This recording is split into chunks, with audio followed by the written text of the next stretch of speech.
अस्सलाम वालेकुम दोस्तों, उम्मीद है आप सब खैरियत से होंगे।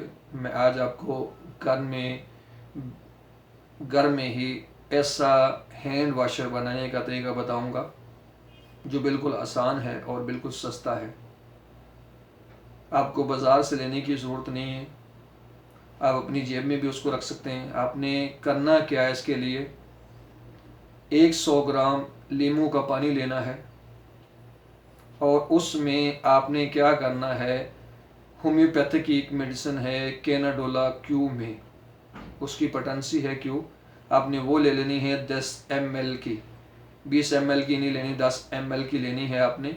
और उसको आपने क्या करना है, उसको आपने उस लीमू के पानी में डाल के 50 झटके देने हैं किसी साफ बोतल में डाल के। और जब भी आप किसी काम में या किसी चीज़ को हाथ लगाएं तो उसके बाद अपने हाथों पे उसको मल लें ऐसे करके, तो आपको हर तरह का जरासीम से वो महफूज करेगा। फिर दोबारा मैं बता देता हूँ, जो थंबनेल है और उसके ऊपर भी मैं